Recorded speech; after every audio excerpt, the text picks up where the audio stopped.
Good evening. This is Peter Helen with From Such Withdraw, who was formerly Faith of Our Southern Fathers.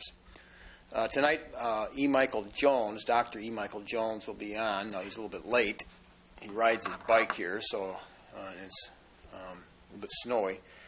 But we're going to be talking on his class, his lecture series that he was going to be offering here in town, but was canceled, so now he's going to have to do it on the TV.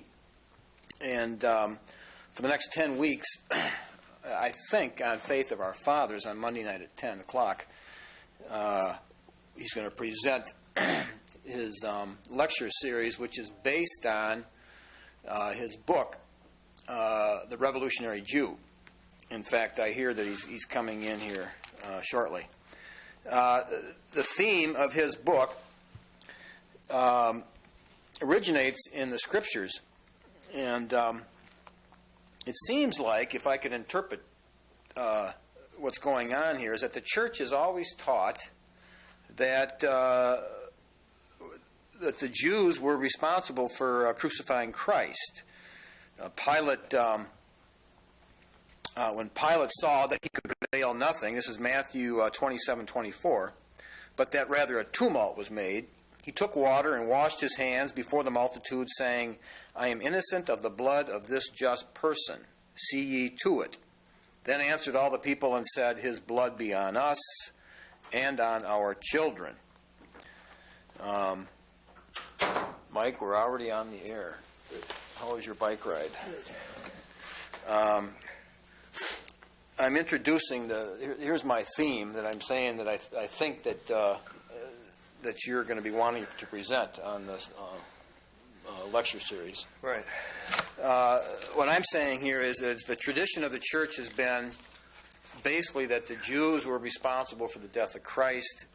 Pilate said, I am innocent of the blood of this just person. See ye to it. Then answered all the people and said, His blood be on us and on our children.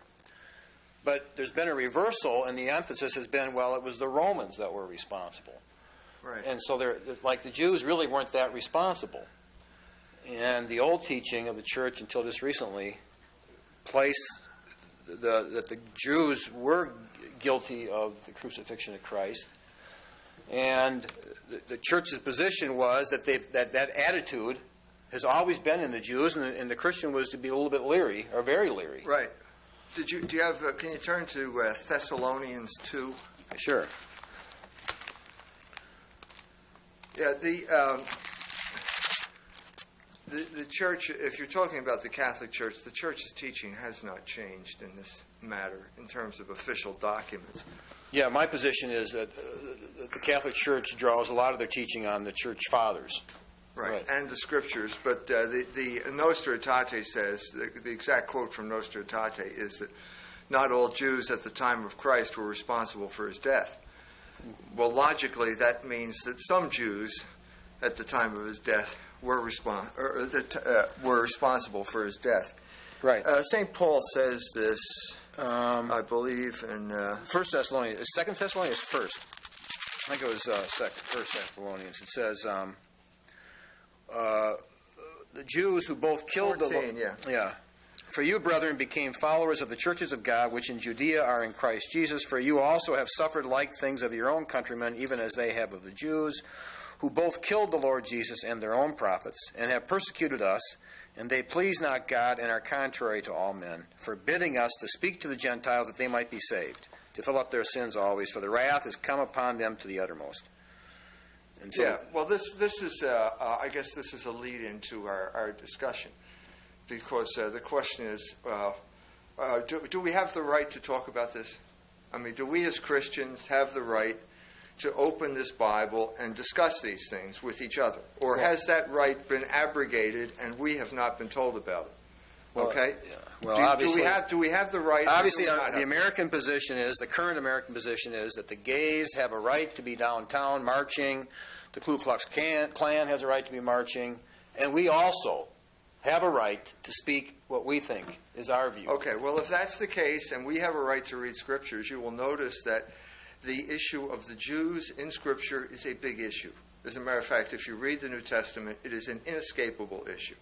the conflict between Christians and Jews. Right. It's inescapable. Well, it's almost near or at the heart of the gospel. The gospel is Christ came and was crucified for our sins.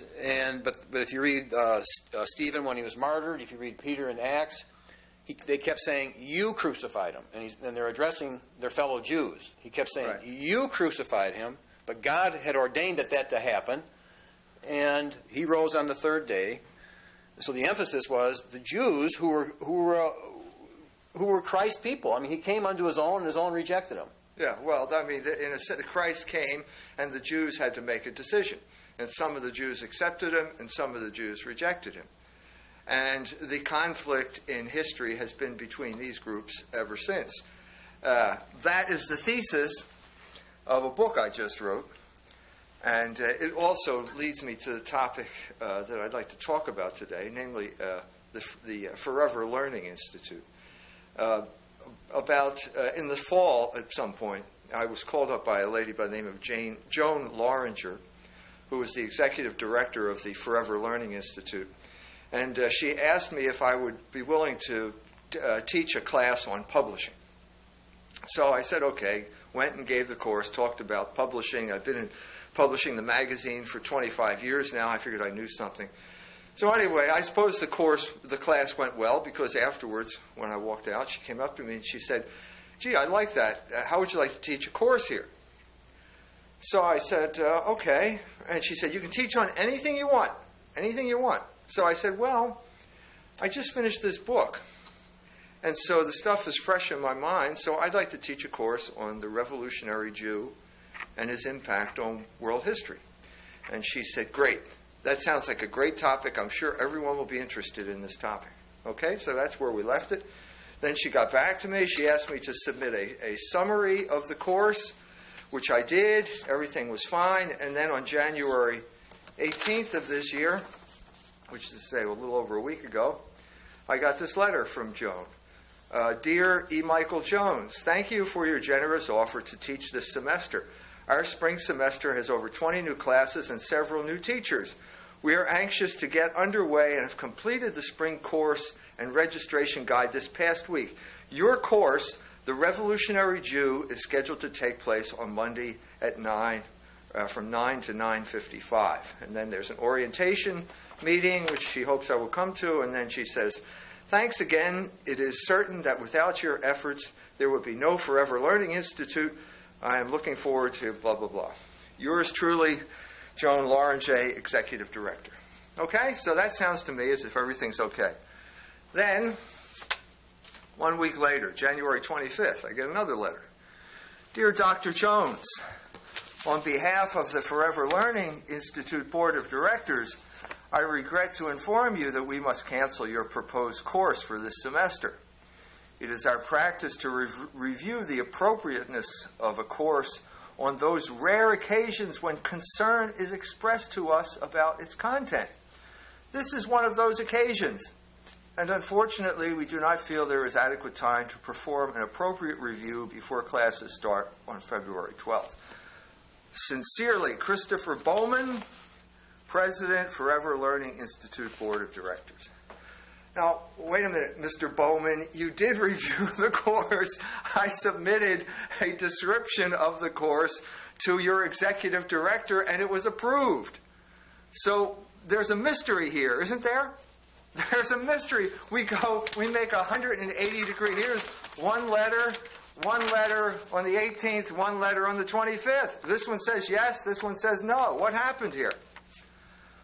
Well, what happened is that in between those two letters, the course selection, the course roster of the Forever Learning Institute was published on the last page of the South Bend Tribune. In the smallest typeface known to man, it looked like 3-point type or something like that. I got out my magnifying glass when I saw it, and there, right under the course on knitting, is my course, The Revolutionary Jew and What Happened. Now, what happened after that?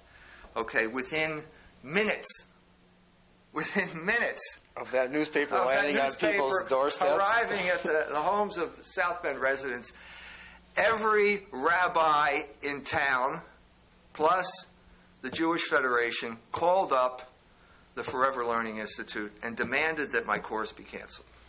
Now, how do I know this? Because Joan Loranger called me up that day and told me that's what happened. She told me that was what happened. This is what she said. Every rabbi in town, plus the Jewish Federation, has demanded that your course be canceled. Now, what do you know about the course? How did you know what was going to be in the course? I haven't given it yet. Okay? And then she went on to say, but we're not going to give in. If they don't like it, she said, they can take your course. That's what I've decided. And John, the guy who works with her, agreed with her, and so that's where I left it until I got the letter from the board of directors. So obviously what happened here, now this is conjecture on my part, is the rabbis and the Jewish Federation went over the head of the executive director. They went to the board, and the board caved in. So this is a Catholic operation. It was created by Father Putz, I think I'm correct in saying this, created by Father Putz for older people, mostly Catholics, retired people who have time on their hands now so that they don't go stale intellectually. They can have their own courses. And so it would be Catholics talking to Catholics, but apparently Catholics can't talk to other Catholics unless they get the approval of the rabbis in South Bend, Indiana. Now this is the situation that we have reached here. Now, why is this significant? Who cares? Who cares out there? So what? You know? Who cares that your course got canceled? Well, I think it's significant because it makes a number of things clear. First of all, we are not supposed to know this, okay, that it was the rabbis who did it. That's not in Mr. Bowman's letter. Mr. Bowman says when concern is expressed to us about its kind. Well, he doesn't say who expressed the concern here. Okay, we're not supposed to know that they did this. Now, why is that significant? Well, because this leads us into a whole realm of discourse. In other words, what we're seeing here is sort of the hidden grammar of public discourse in South Bend, Indiana. But not just South Bend, Indiana. Why is South Bend any different than any place else? What we're seeing is basically the hidden grammar of public discourse. And what does that hidden grammar involve? It means, I think, and I don't think, correct me if I seem to be exaggerating, that the Goyim are not allowed to talk about Jews. Now, we'll go from there. I think that's a pretty strong statement. But the Goyim, a lot of people don't know what that word means. The Goyim means people who are not Jews. I think we can make a stronger statement than that. I think that, let's say one that would probably be easier to defend. The Goyim are not allowed to criticize Jews.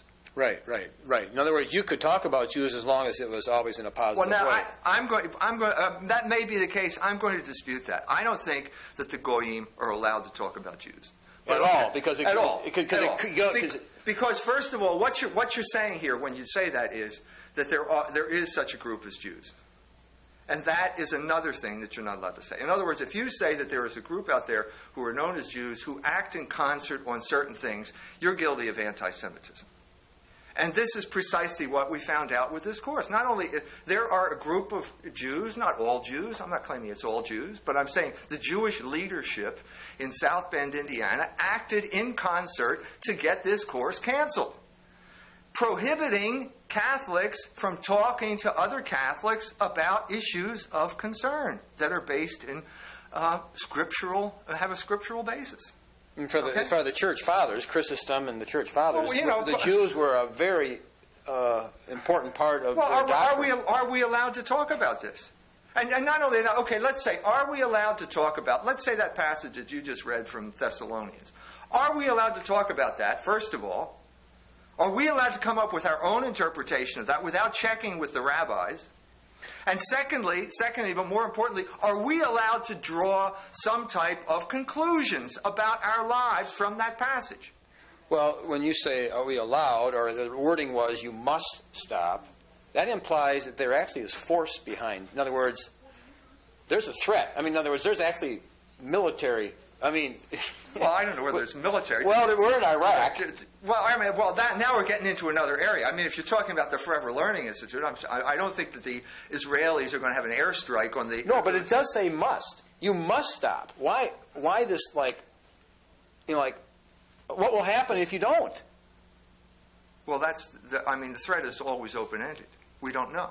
And that's where either you press on and you find out, or you give up immediately and then you never find out. But there's a threat involved here. There is a threat. Somewhere. Isn't a threat even wrong in itself? Isn't that? Well, I mean, let's put it this way. Okay, let me step back from this by analogy. Let's say 60 years ago, you know the Amish, those people that live over there, look like you with the beard, you know. They're all Germans. You knew that. Oh yeah. Right. Okay. Yeah. Let's say 60 years ago that the Amish were making sure that Germany got $80 billion got $1 billion a year. That 80% of our foreign aid went to Germany. 60 years ago. Yeah. Right at the height of the. Okay. Let's assume that the Amish were heavily involved in lobbying Congress to make sure that 80% of our foreign aid went to Germany. And that included in this foreign aid was all of our most sophisticated weapons. All airplanes, submarines, and all that, although it wasn't invented yet, nuclear weapons or bunker buster bombs or whatever you want to call it. Now assume that was the case, and let's assume that no one was allowed to talk about it. In a free society? Well, now wait a minute. Where would that lead us? Well, now let's jump ahead a couple decades, and we have exactly the same situation. We have a situation where 80% of our foreign aid money is going to Israel. We have a group known as the Israeli Lobby, or if you want to call it IPAC, ensures that congressmen will be punished if anything jeopardizes this money or this aid. We have America sending its most sophisticated weapons over there, including bunker buster bombs that could be used against Iran. We have a war looming with Iran, in case you haven't noticed from reading the news. We are already bogged down in a disastrous war in Iraq that was largely the doing of a group of people known as the neoconservatives, which was a Jewish-led political movement. Everybody knows this. I can say it, but you can read Murray Friedman's book, The Neoconservative Revolution. He says it. He was a member of the AJC. He says it. He brags about it. He thinks it's a good idea. Okay? This is the situation right now, and we are not allowed to talk about it. Now, how can we live in a free society that is supposedly free society, that is supposed to choose its legislators, who then go on to make laws? How are we supposed to live in this society if we are not allowed to talk about these issues? Well, isn't there a threat somewhere behind this, hiding somewhere? Of course there is. Well, to threaten somebody, isn't that like an assault? Well, ask Mr. Bowman. According to the law, somebody to threaten you is an assault. Well, Mr. Bowman's the one that got threatened, evidently, because he's the one. Well, then he was assaulted. I don't know whether he was. I don't know what happened. If there's a threat of any kind, of any suggestion that behind something is a threat. Look, all I know is that the power of the rabbis is in direct proportion to the cowardice of the Catholics. And you will increase their power the more you give in to their threats. And so here's a man who gave in to a threat, and so therefore their power has been increased. Okay? Now, what we're talking about here, we're talking about tactics that are not new. Okay? What we're talking about is the culmination of 60 years, 50. What do you want to talk about? One with 45 to 2005, 60 years of refinement of tactics of intimidation. Okay, now, you're going to listen to me. Who cares what Mike Jones thinks about things? Who is he? Okay? All I do is read books. And one of the books I read in this regard is a book by a man named Benjamin Ginsberg, obviously a Jewish fellow. The book is called Fatal Embrace, Jews and the State, published by University of Chicago Press, 1993. Okay, this is not fringy stuff, if you're scared by fringy stuff. And in this book, Mr. Ginsberg goes into the tactics that get used here by Jewish organizations of the type that we're talking about here in town. During this period, and he's referring to the 50s, the American Jewish Committee developed a strategy called dynamic silence to combat the activities of Gerald L.K. Smith. Working together, officials of the American Jewish Committee, the American Jewish Congress, and the Anti-Defamation League would approach the publishers of major newspapers and owners of radio stations in the city where Smith had scheduled appearances to ask that Smith be given no coverage whatsoever. If newspapers and radio stations failed to cooperate on a voluntary basis, Jewish organizations were usually able to secure their compliance by threatening boycotts by Jewish advertisers. This strategy of dynamic silence was extremely effective in suppressing Smith and other right-wing anti-Semites. Okay? Now, I have a question for you. How do you know that it only got applied to right-wing anti-Semites? Is there a committee out there? Is there some type of open... Now, this is a group of people. This is Benjamin Ginsberg. He's Jewish. He's writing about Jewish organizations. He thinks it's a great idea that what they did. But basically what we're talking about is these Jewish organizations have deliberately strangled any type of free discussion of ideas on anybody that they don't like. Now, they could say that they're anti-Semitic or they're right-wing, but what does that mean? What does that mean? There is, I think, a definition of anti-Semitism, okay, that I personally, I would agree with. I think all men of goodwill would agree with this. An anti-Semite is someone who wishes harm to Jews.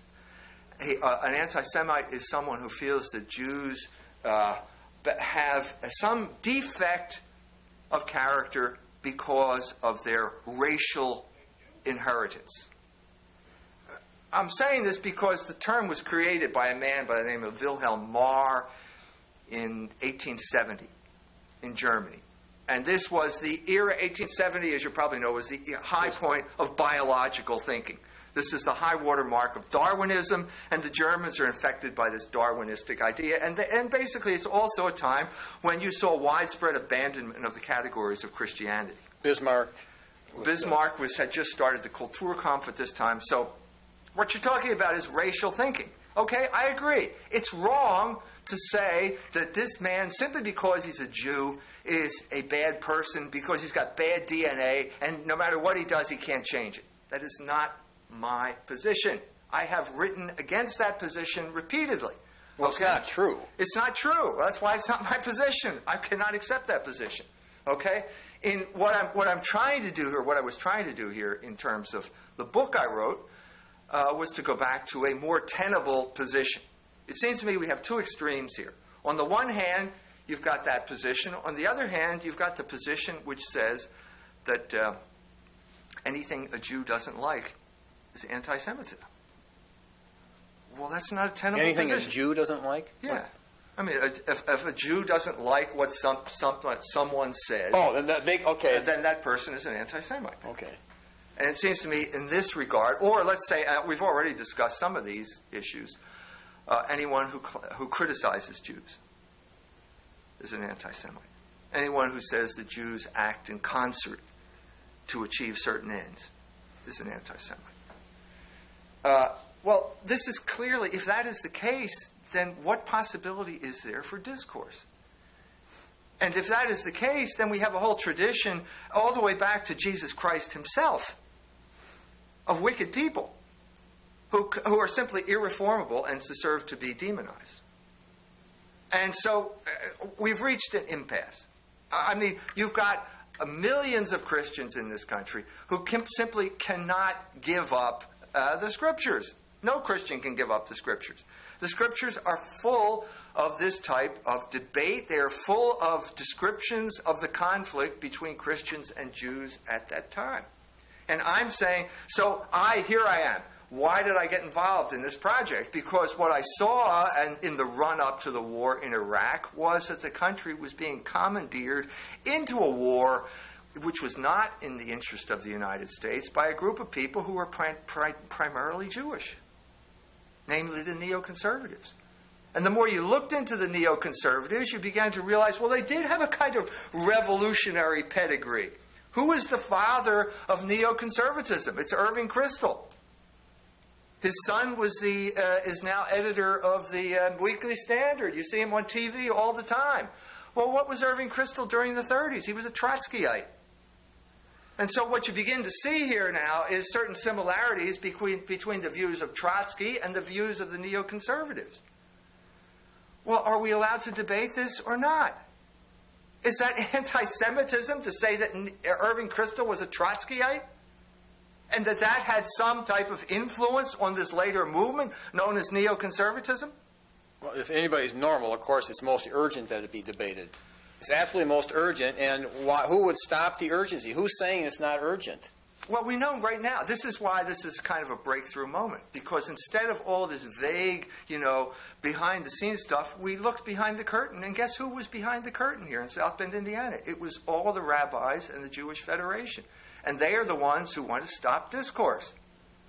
And the people who, Joan Loranger and the other executive director, stood up to them, and they were overruled.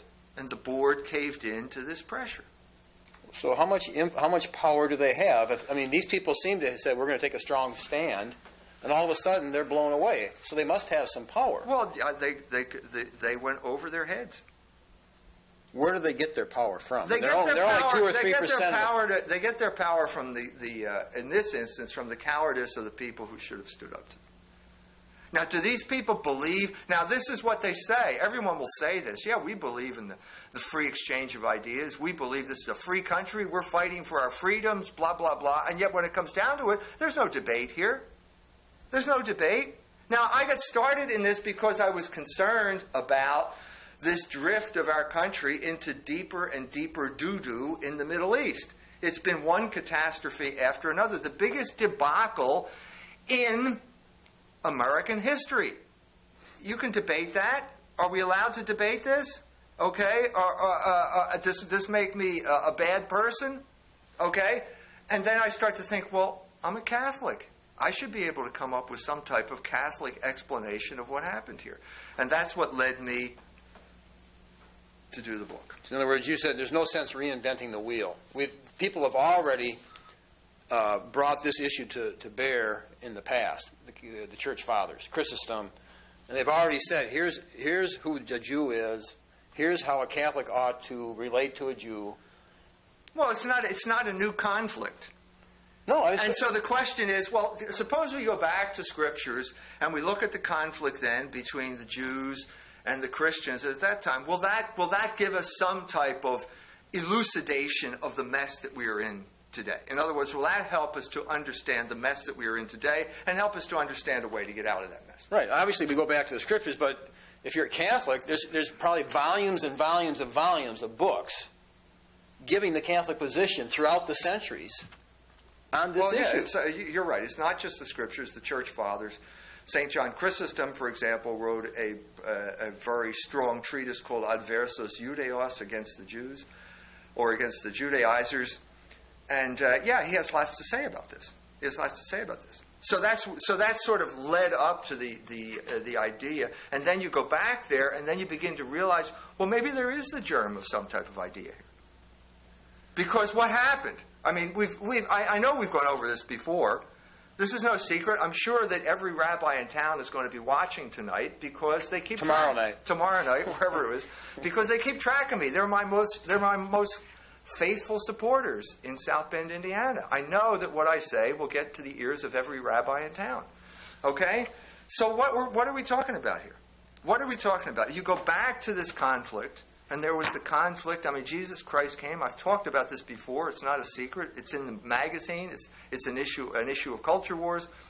Jesus Christ came as he promised, as God had promised. And the Jews at this time have to decide, is this man the Messiah or is it not? And this causes all sorts of conflict within the Jewish community. And some of the Jews accept him, and some of the Jews reject him, and you begin to see that there is this conflict that's getting worse and worse. I think for somebody that's looking in from the outside, and they know the Scriptures, and the Jews did say, his blood be on us and on our children.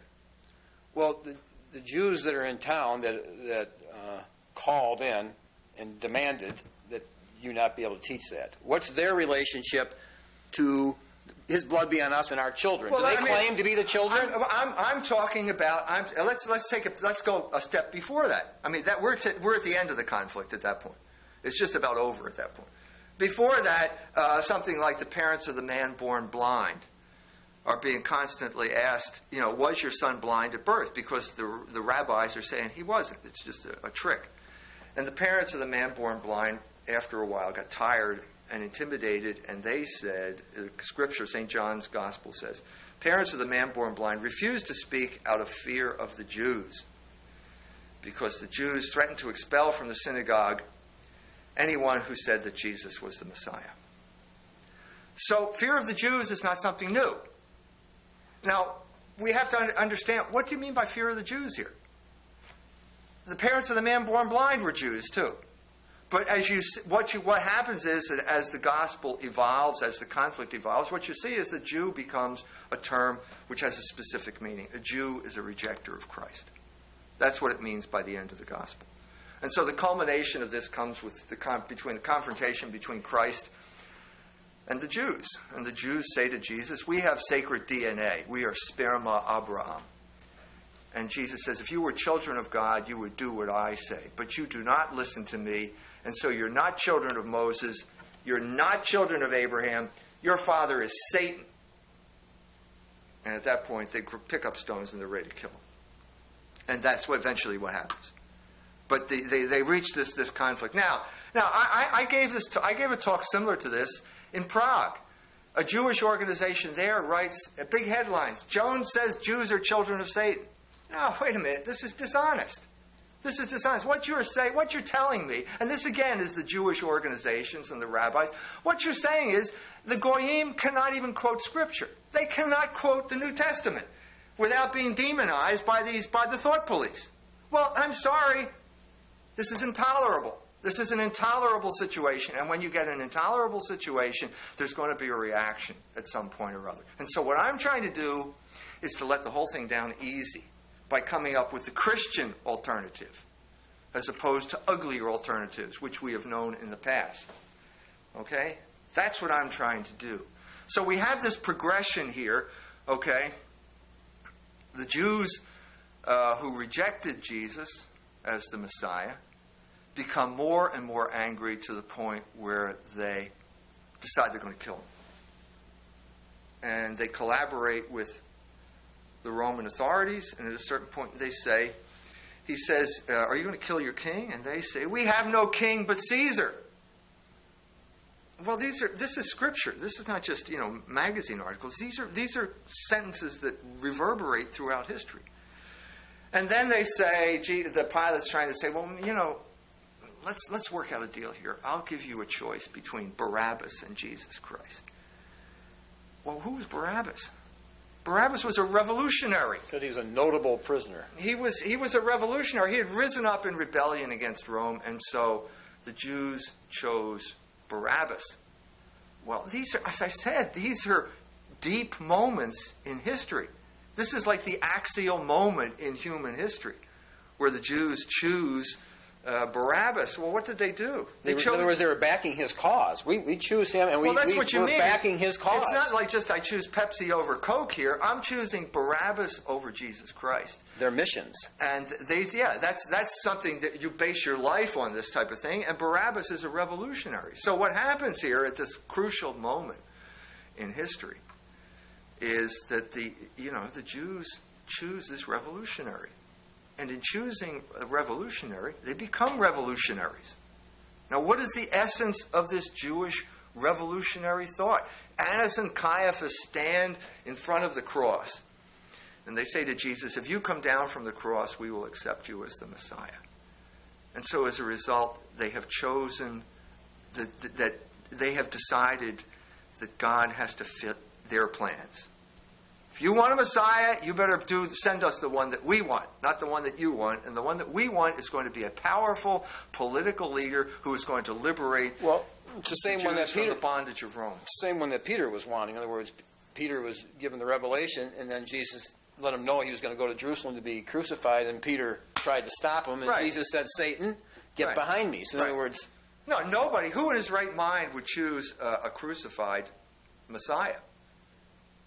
Peter certainly didn't want it. I mean, in a sense, you can't. There's no reasonable man would do it. A reason fails at this point. It has to be accepted by faith. And so, in a sense, this is the triumph. So what you have here is a group of people who are reject the Messiah who came, namely Jesus Christ, because he was crucified. Reject the cross. Now, when you reject Jesus, as I said, what are you rejecting? You're rejecting logos. Because that's what St. John says at the beginning of the gospel. Ein arche, ein ha logos. And Jesus said, I am the logos. In the beginning was the word, but it's more than just word. It's reason. It's rationality. But it doesn't make sense. It's against reason to even accept the cross, and yet the cross is the definition of reason. It's the essence. So it transcends reason. At certain points, it transcends reason. But what you see here is all of these things have incredible reverberations throughout history. If you reject logos, you become a proponent of the forces of disorder. And the forces of disorder are also known as revolution. And so once again, we're back again to the whole idea of revolution. In rejecting Christ, you chose revolution. Okay? And in choosing revolution, there are going to be severe consequences. But the choice of, can anyone deny that the Jews chose revolution? Heinrich Graetz, the father of Jewish historiography, certainly doesn't deny it. He calls all those people revolutionaries in his History of the Jews. And so what happens is, after within 40 years of the death of Jesus Christ, the Jews got the revolution that they chose.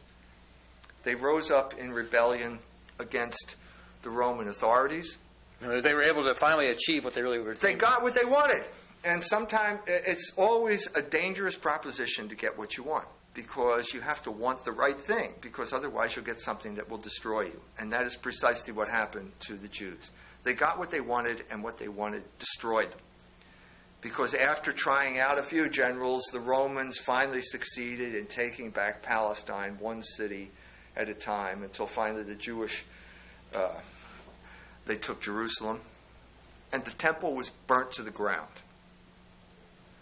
And without the temple, the Jews have no religion anymore. Or they don't have a covenant. They can't fulfill the covenant that they made because they can't engage in animal sacrifice.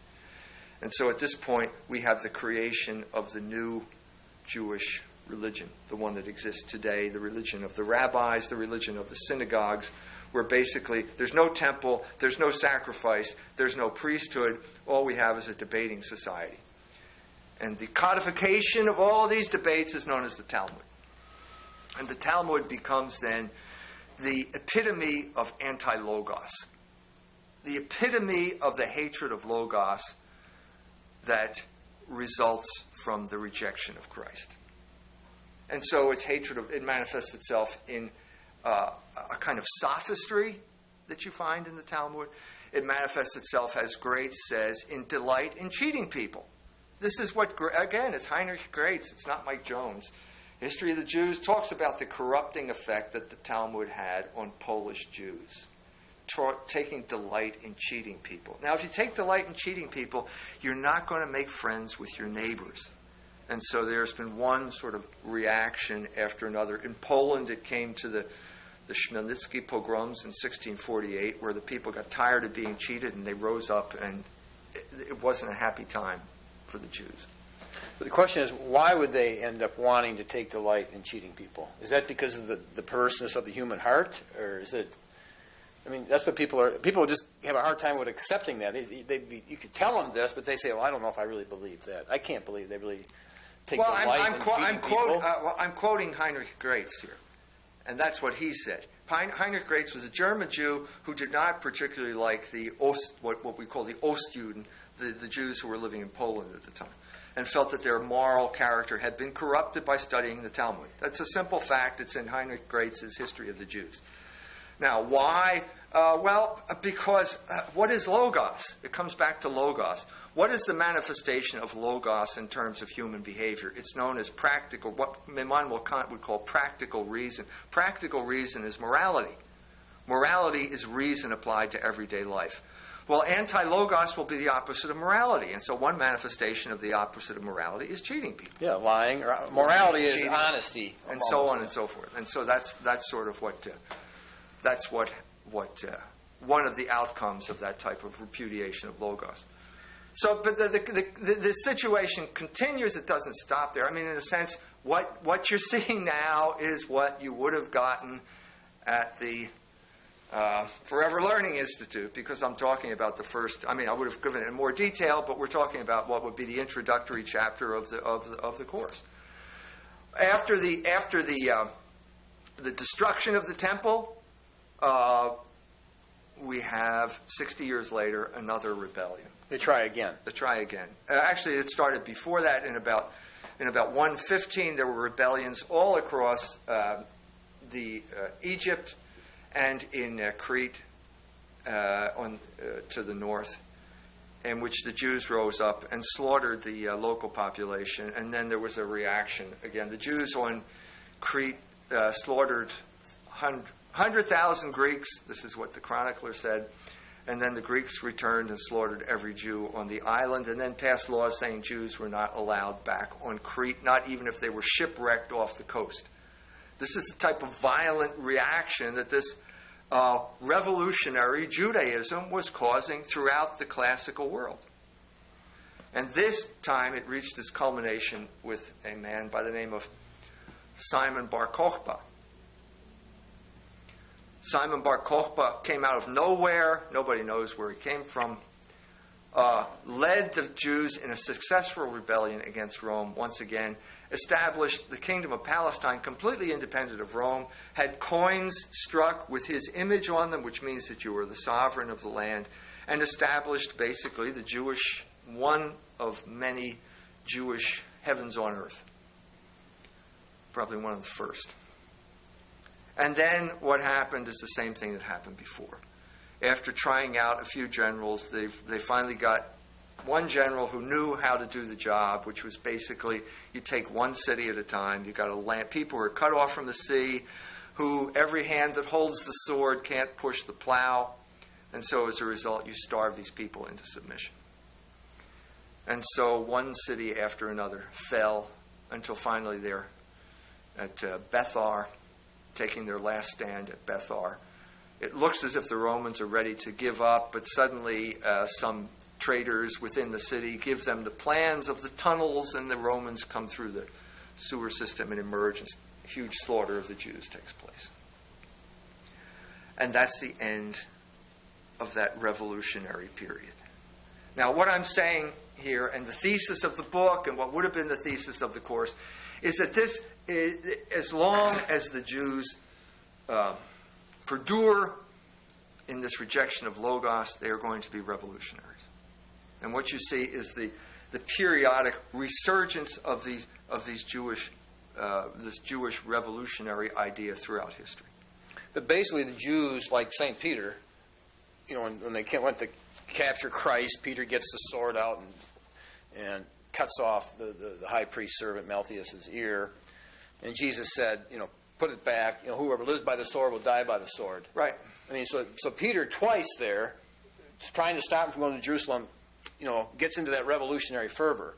In other words, the cross is revolutionary in itself. No, I mean, if you're going to confuse the issue, you can use the word revolutionary in an equivalent type of term. But it's natural for man to be revolutionary, isn't that? I mean, if you could say original sin is a kind of natural rebellion because it began with Adam in his rebellion against the order established by God.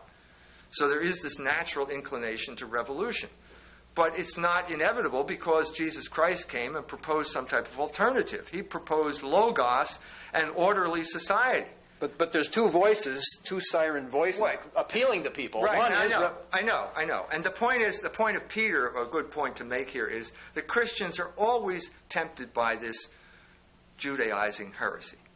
And throughout history, we've had Christian movements in which the Christians have behaved like Jews. Well, yeah, because Jesus in Gethsemane, he kept telling them, "Now watch and pray, lest you be entered into temptation." Now Peter goes to sleep, and what's the first thing that happens? Well, they come to Jesus, come to get him, and Peter gets out his sword. You're right. The temptation for Christians is always to grasp at the sword, grasp for the sword, and the sword is in many ways the antithesis of the cross. Yeah, and then he denied Christ, so there's the denial right. And what you see here, so to jump ahead a millennium, when the revolution breaks out in Europe at the time of the Hussite rebellion in Prague, in Bohemia, what you see here are priests who are now carrying swords. Huss, the best example of this would be Jan Żelewski, the monk who carries a sword. It's unheard of that a monk should carry a sword. But why does he carry a sword? Well, because he's constantly appealing to these figures from the Old Testament to justify his rebellion against the order, the social order. You're constantly referring to, well, I'm really Gideon. I'm not a thug. I'm not a bad priest. I'm Gideon. I'm Joshua.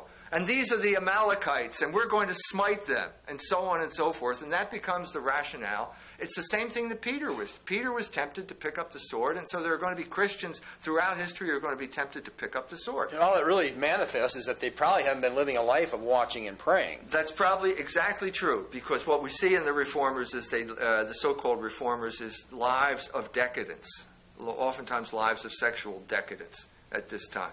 And so what they do is they leap into these political movements to distract themselves primarily from their own spiritual shortcomings.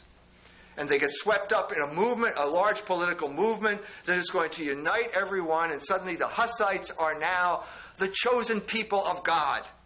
And we are God's holy people. And suddenly you see them as imitation Jews. They're imitating the Jews. Kind of like America. I mean, it's how our whole revolution. Well, I mean, it does. So it extends. The crucial middle link between the Hussites and America is, of course, the Puritans in England, and the Puritans were Judaizers. And Judaizing means that you take some type of passage from the Old Testament and use it to justify revolutionary behavior, which is precisely what Cromwell did in justification for the murder of the king. Right. So he said he was like Phineas, thrusting the sword or the spear through the copulating couple. Well, this is what they do. And this has been a constant throughout history. That Puritan mentality came over to the United States, and it got over here, and there was lots of conflict. And you've talked about the conflicts here, like the Civil War, which was basically the conflict between two groups of English Protestants. Mm-hmm. The Puritans from New England were Judaizers. And they are the ones who led the fight in the Civil War. They were the heart of the abolitionists. And we see it all the way up to the present day. Now, that is the point of what I was trying to talk. I was trying to bring this to bear in much greater detail than I'm going into right now. Bring all of this to bear to this group of people so that we could make some type of intelligent commentary on the politics that is driving this country right now. Because it seems to me this is the best way to approach the issue. Yeah, you're not going to understand the Iraqi war without bringing some of this information. That's what I'm saying. And I'm saying there is this continuity in history where Jews are associated with revolutionary behavior. It goes all the way back to the cross, to the foot of the cross. It goes back to choosing Barabbas. It goes back to all of these things. And it's remained constant throughout this period. Now, do I expect every rabbi in town to accept this? No. Okay? But who gives them the right to prohibit me from talking to other Catholics about this? Who gives them the right? Well, at the time of Jesus, I mean, those soldiers were told, hey, don't worry. You guys just say you fell asleep, which is normally punishable by death. We'll take care of it. Okay, so the soldiers were willing to say, yeah, we fell asleep, which normally you'd be put to death if they found out. But the Jews had so much power, they said, hey, we'll even cover you for that. Just say they came and stole them.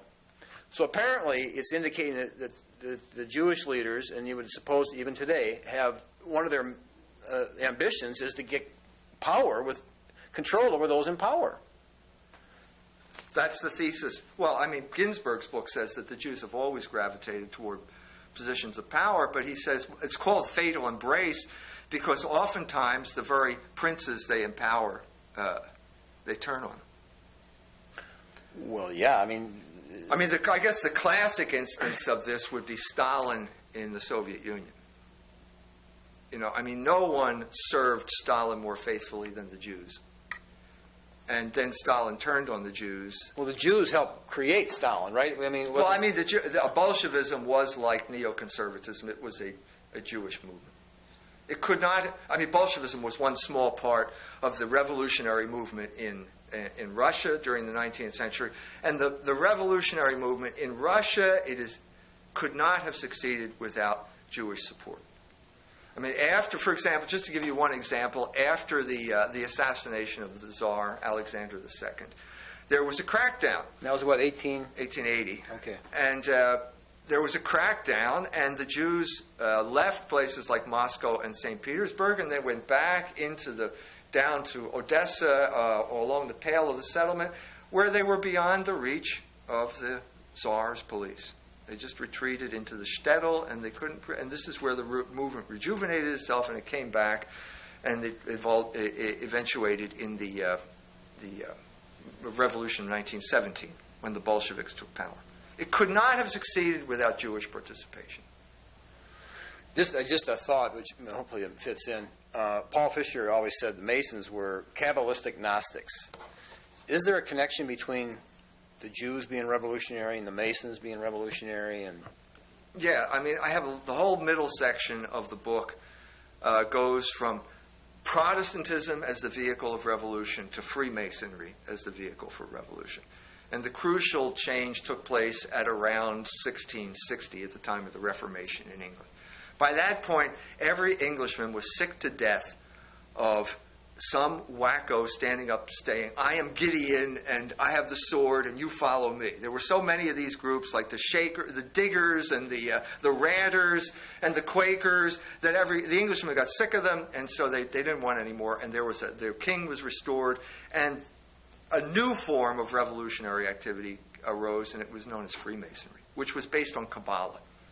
And there's a whole complicated history that goes all the way back to Reuchlin, and the Neoplatonists in Italy. Reuchlin brings Jewish Kabbalah into the Christian world. Agrippa, his student, takes it forward, and then John Dee takes it to England, and it becomes the basis of Elizabethan England. Kabbalah, and that eventually leads to Freemasonry. I mean, that's another whole topic that we would have covered in this thing. In that class. Yeah. Now, the Talmud and the Kabbalah, are they related then? Well, Kabbalah is a particular group of books. Kabbalah is not as old as the Talmud. The Talmud was codified in Babylon in around the 6th, 7th century. Kabbalah, the Zohar, didn't come into existence until the time of the Albigensian Crusade, which is to say the 13th century in France. Albigensianism and Kabbalah sort of came into existence around the same time. The culmination of Kabbalistic thinking was the Jewish Messiah, one more Jewish Messiah, false Messiah, namely Shabbatai Zevi, was deeply influenced by Kabbalah. Heinrich Graetz does not like Kabbalah. He calls the Zohar that lying book. So there's all this sort of debate about the bad effect of Kabbalah on the Jews at that time. But the Jews today generally are not into the Kabbalah as much. Well, there's certainly some, but the Talmud is mainly Well, the Talmud has a different kind of status. The Talmud is the heart of the Jewish people. That's what it says in the Jewish Encyclopedia. And what you have in the Talmud is this essence, this kind of distillation of anti-logos. And that is going to have consequences. And what we're doing now is living through the consequences. But what I'm saying here is, if we live in a world where, okay, no one now is exempt from the charge of anti-Semitism. Jimmy Carter has written a book about Israel. He is now considered an anti-Semite. Just yesterday, there is a professor from Indiana University, Bloomington, who has reported in the New York Times, has written an article for the American Jewish Congress criticizing Jewish anti-Semites. In other words, any Jew, it was in the New York Times yesterday. Okay, any Jew who criticizes, he's saying Israel, but what we're talking about, if a Jew criticizes the party line, he's an anti-Semite. Now, what we're seeing here is this sort of thought control process of demonizing anybody who disagrees. This process is now run amok. And we are in this mess in foreign policy because this policy has been in effect for a long time. And we have been prohibited from discussing the things that we are discussing here today. And when you're prohibited from doing it, you cannot make intelligent decisions of the sort that voters in this country are supposed to make. But the reason that what you're saying is important is because without some reasoned dialogue here, history says there'll be a backlash. There will be a backlash. This is what Ginsburg says. This is the whole hidden history of fatal embrace. That at a certain point, everything goes too far. I think we've reached the point where it's gone too far. And then there's a backlash, and lots of people get hurt. So if you're going to stifle rational debate, you're going to promote this type of pressure which will explode at a certain point. Like it did with the Germans. As it did in Germany during the 20s and the 30s. All throughout Eastern Europe, there was a backlash to the excesses of Bolshevism. Bolshevism was perceived as a Jewish phenomenon, and that's what caused the reaction. So that was not, I don't recommend that stuff. I am not one of those people. I am talking as a Christian, okay, saying that it's in the Jewish interest to look at the Christian solution to this problem, or at the very least, it's not in the Jewish interest to prohibit Christians from talking about this issue. It's not in your interest. So you're actually pleading with the rabbis in a sense, saying it's completely in their interest that you have I'm this. willing to talk to the rabbis. I don't engage in character assassination. I engage in open debate. It's the rabbis who went behind my back to the cowards who were on the board of directors of the Forever Learning Institute and made them cave in. That's not the American way. I'm proposing the American way, which is open debate. And I'm still open to open debate because I know that the rabbis are watching this program. They watch this program. They keep tabs on me. I know that for a fact. But like Jesus came, he just, I didn't come to bring peace but division, but obviously, but he came in the mode of a peacemaker, but it still caused division. Right. And I guess I'm in the same mold here. We aspire to follow Christ. He's our model, and so we're going to end up in the same type of situation. Misunderstood. Misunderstood. I'm trying to clear up the misunderstandings. No hard feelings to the rabbis, but I'm saying this was a mistake. You shouldn't have done this. For their own safety, because there'll be a backlash. There will be a backlash, and you shouldn't have done this. And if you're smart, you will engage in the dialogue that I'm proposing. What are they afraid of? Ultimately, what is their worst fear? I think what you should do is ask the rabbi. Get one of the rabbis to sit in my seat, okay? And you can have him on here, and you can say, why did you have Mike Jones's course canceled? What are you afraid of? Well, we're living in the days of psychology, so obviously this is a psychological. This raises a question. Okay, if you want me to be psychologist, I'll put on my psychologist hat. What is the Greek word for fear? Well, phobia. Yeah, okay. Okay, phobia also means hatred. So hatred and fear are related. And we see this in the gospel because perfect love casts out fear. So hatred is going to foster fear. Now, hatred is a Jewish virtue. That's not my idea. That's in First Things. Rabbi Sokolov said that in First Things. Okay? So hatred and fear are bound up in one concept. It's known as phobos. It's the Greek word phobia, and that's what we're talking about. Or if you're talking about the psychological gestalt that we're talking But it's about. amazing that the people that are labeled anti-Semitics are also the ones that are accused of hate crimes. Well, They're the ones that have the phobia. Wait a minute. You can be an anti-Semite. You can hate Jews. I mean, I'm not denying that there are such people out there. I'm just saying, hey, I'm not one of them. And if you use this term promiscuously, the way it's being used, like Tony Jute, is he an anti-Semite? Norman Finkelstein, is he an anti-Semite? Steven Spielberg, he's an anti-Semite too. If you use this term as promiscuously as you're doing, there's going to be a backlash. It's already happening. The New York Times just did an article in which the title of the article is, Does Abe Foxman Have an Anti-Semite Problem? Now, you know, when the New York Times starts to get on Abe Foxman's case, you know that something's out of control. Okay? How many times are you going to scream, Gewalt, Abe? It's like the guy who called Wolf, too many times. We have reached this point, okay, where we need some type of modus vivendi, a way of living together. Okay, and a way out of this vicious cycle of character assassination. This is not going to lead to good for anyone. And I'm saying it's time to get over it. Let's get over the assassination business. Let's get back to being the dialogue that is always being talked about but never really happens. Right, because unofficially there's been somewhat of a marriage in a practical sense between the Christians and the Jews. And it's like in a normal marriage, there has to be a certain way of functioning. And in the Catholic position, in the old school, there was a way that Jews and Christians functioned, right? That was harmonious at times.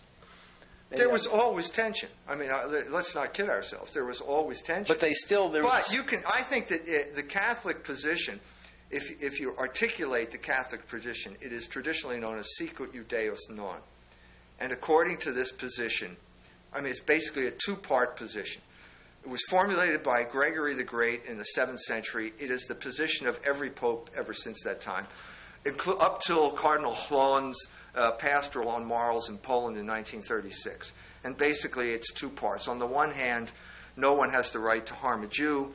On the other hand, the Jews do not have the right to subvert the morals or the faith of the population at large. Now, I mean, this is not, what should I say? This is not exactly chumminess, but it's a formula that will preserve social order. So what you see in our day is basically only focusing on one part. If you say, okay, no one has the right to harm a Jew, end of story. Well, that just leaves the Jews carte blanche to do the type of stuff they're doing. To tyrannize over discourse in South Bend, Indiana, saying, we have veto power over whatever gets said here. Well, that's not going to lead to any type of understanding. We have to oppose that. We have to oppose, as decent people, we have to oppose this outrageous behavior at the time of the war in Lebanon. I've talked on this program about that, where Charles Krauthammer says, hey, we don't have to follow the just war theory. That's a Christian idea.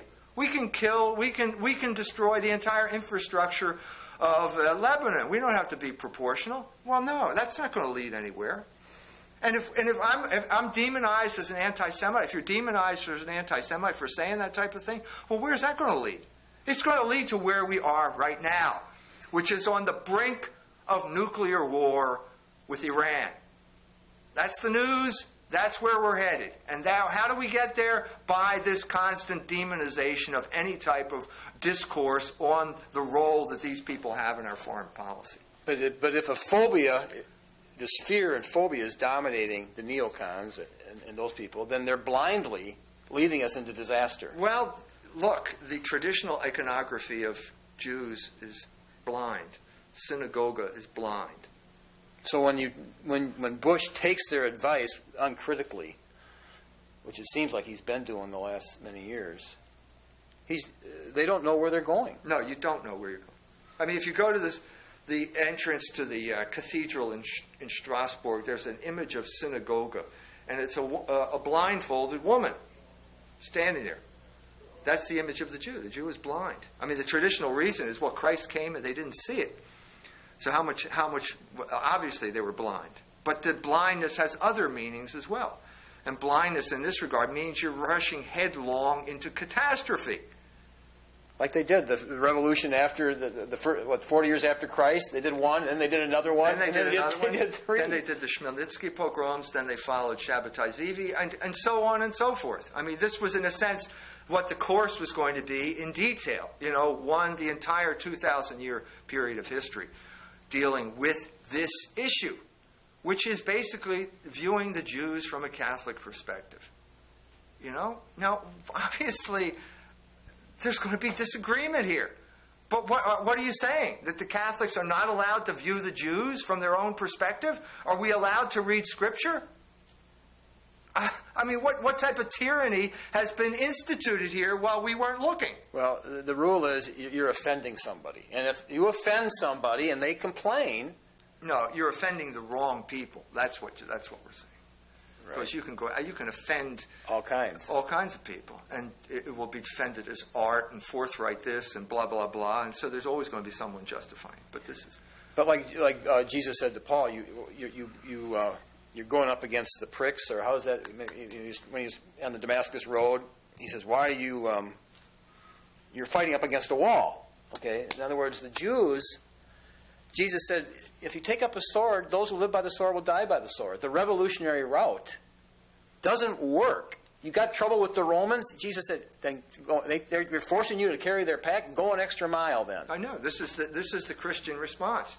But we, for various reasons, have internalized the gospel of revolution. And so we don't even recognize it when we see it. We have become by nature rebellious. I mean, if you want to, I mean, we could go into other things, but I mean, Yuri Schleskind's book, The Jewish Century, says that modernity is Jewish. Well, we've all become moderns, and so to that extent, we've all become Jewish. We have all internalized the categories of the Talmud, and so as a result, we have become alienated from our own tradition. And the church is not making this separation. Well, you try. So you go back to the sources and you try and rectify this, and you cause this. All of a sudden, you have this incredible hostility. You know, and you're demonized for what? I mean, for what? What am I doing here? I'm writing a book. I'm trying to teach a course. It's based on the Scriptures. I gave this description to the people. They approved it, and suddenly it was vetoed by the rabbis. But basically, you're being accused of being the troublemaker and the one that's in rebellion. Well, I guess I am. But the cross is not a sign of rebellion. No, it's a sign of submission to a higher power, if you want to put it that way. You know, a superior power that the Christian will triumph through suffering.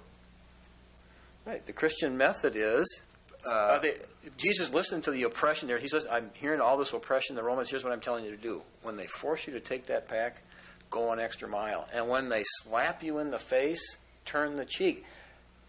Well, they didn't want to hear that. No, this is not the revolutionary credo. The revolution is always take up the sword. Take up the sword. Defend your rights. And it invariably leads to a situation that is worse than the one you started with. I don't know of any revolution that has led to something better. If you know one, you could point it out to me. We could discuss this in the course.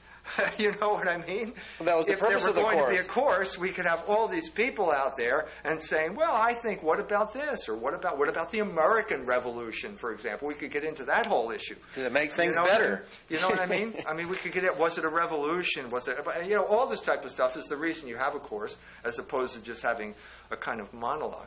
But, I mean, in a sense, we don't know whether it's over or not. I mean, this particular incident. I mean, maybe an opportunity will arise where I could give it in spite of the rabbis. I mean, in a sense, all I need is someone to say, okay, I have a group, we'll sponsor your talk. We'll sponsor your series of talks, and we'll hold it at such and such a place. And if that's the case, well, then I'm willing to do it. But the person has to be willing to stand up to the rabbis. Because if you don't, you're just wasting my time and you're just making things worse. Now, was there any platform for an appeal of this? I mean, normally you can dialogue. Say, what happened? Can I appeal your decision? Was it kind of heavy-handed, or was there any freedom for discussion on the issue? which is what it should be. It says, the letter from Mr. Bowman says, we can, however, begin the process of reviewing the course for consideration in the fall if you are still interested in teaching a class. Well, why would anything change? I mean, what do you think the rabbis are not going to object? I mean, I perceive this as fairly hollow because I've already submitted a summary of the course. I mean, what am I supposed to do? Am I supposed to give the course and then you listen to every word and then we'll decide whether you're going to give the course or not? I mean, you know, I've given you a summary today.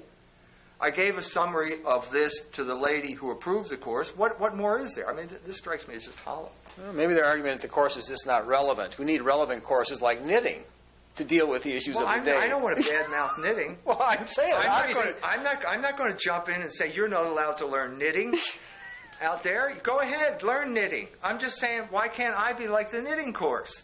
You know? Don't you think what I have to say is just, let's say, at least as valuable as knowing how to knit? Well, maybe you came close, but it must have fell a little bit short of the value of knitting. Far be it from me to badmouth the knitters out there.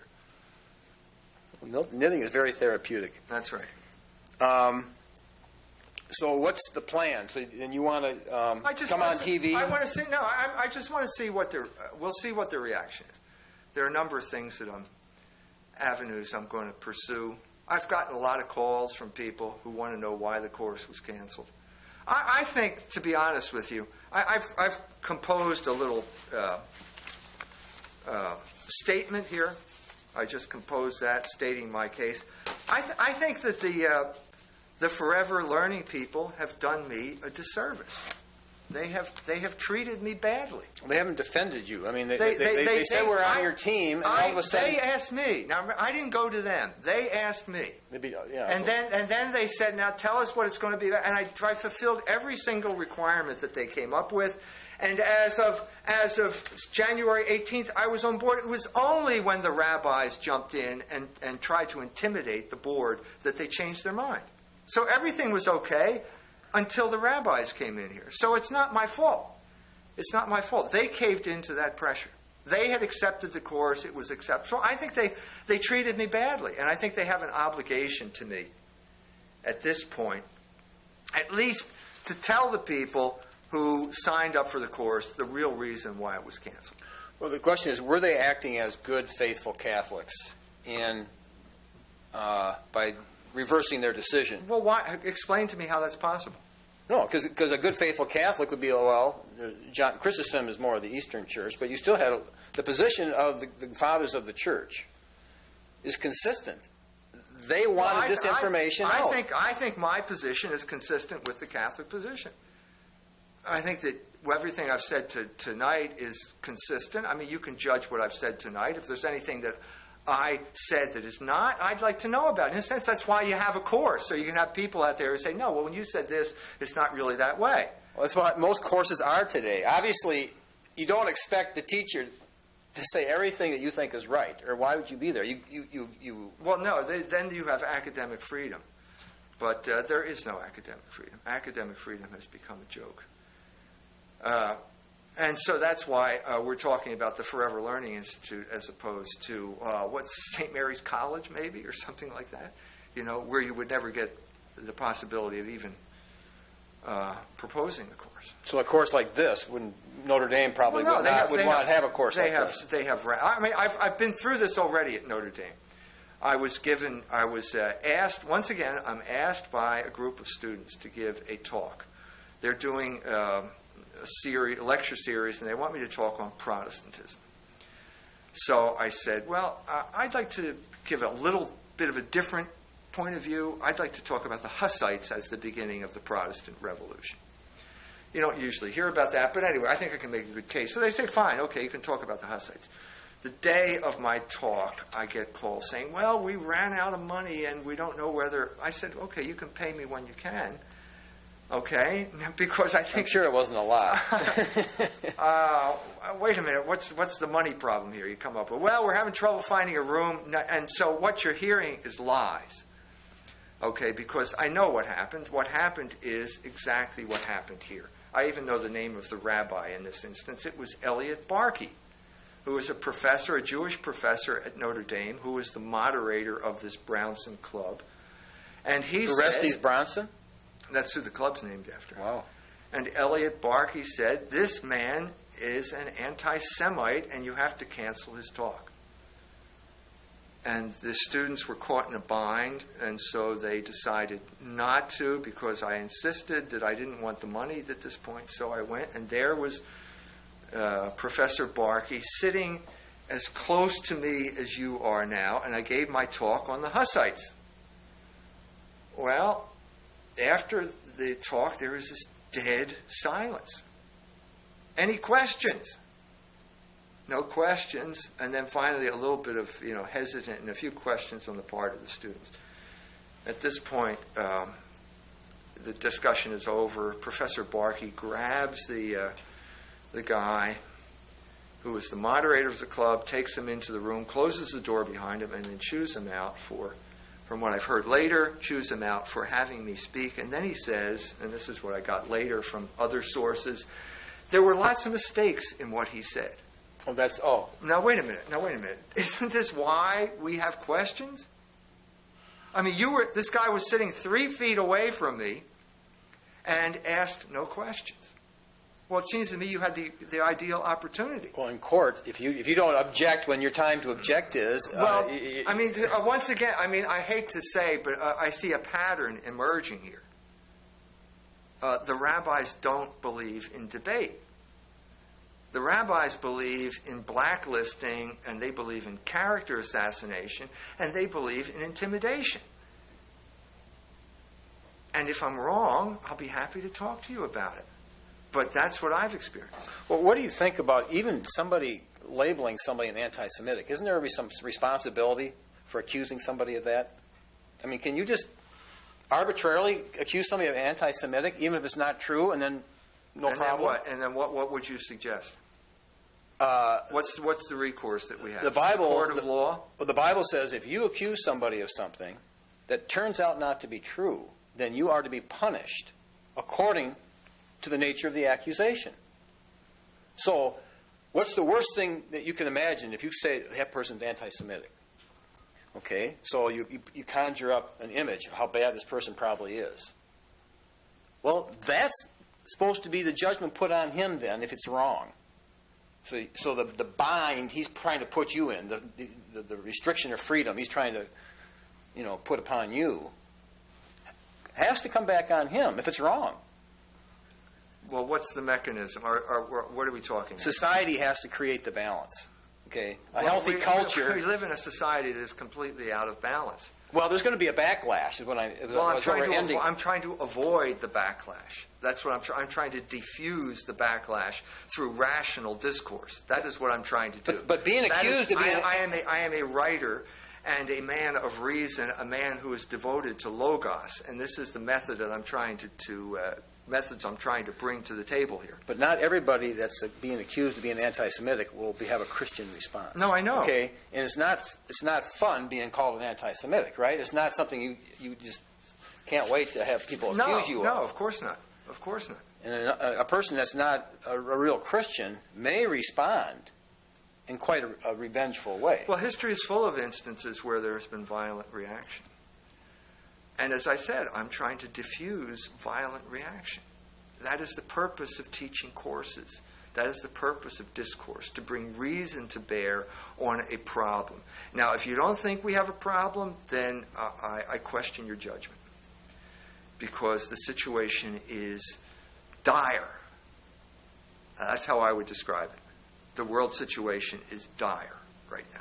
No, you just finished, and your book will be published in September. And I think the name of the book is Revolutionary Jew. No, it's the Jewish Revolutionary Spirit. Okay, the Jewish Revolutionary Spirit. Yeah. It's finally going to be published. You finished the book how long ago? A year ago? No, about 6 months ago. Okay, so it will be published in September. And the book, because I was reading Robert Sougenis, the Catholic apologetic, and somebody, I said this on the show, somebody asked him, I want to know about the history of the Jews, and he said, well, the book you ought to read is Dr. E. Michael Jones' book, on, I don't know what he said the title was. But It's apparently, the Jewish Revolutionary Spirit. It will be out in October. some people think that this is a good book, right? Yeah. Yep.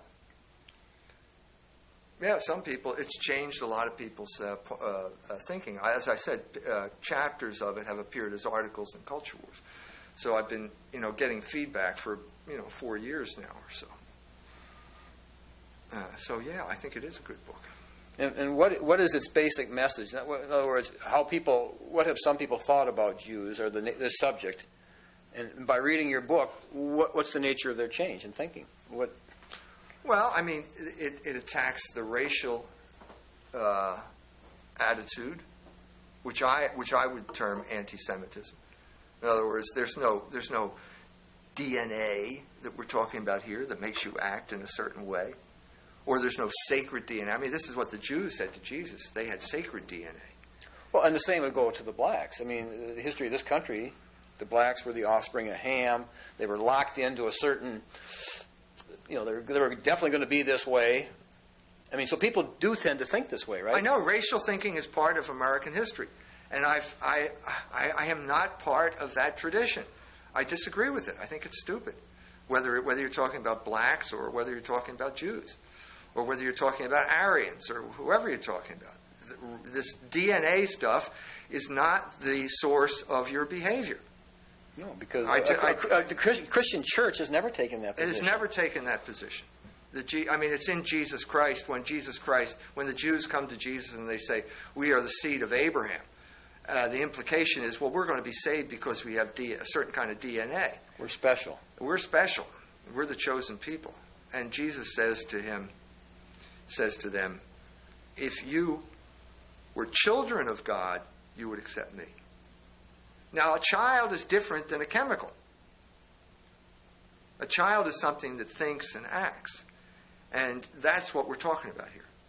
You have to behave in a certain way. Right. Who are my... So what I'm saying here is that Jewish identity was fixed not because of some type of DNA. It was fixed in rejection of Christ. And to the extent that Jews perdure in this rejection of Logos, they will have this negative identity. Right. And you can boil it down. It seems like there's two decisions a person has to make. And one is, of course, whether to receive Christ.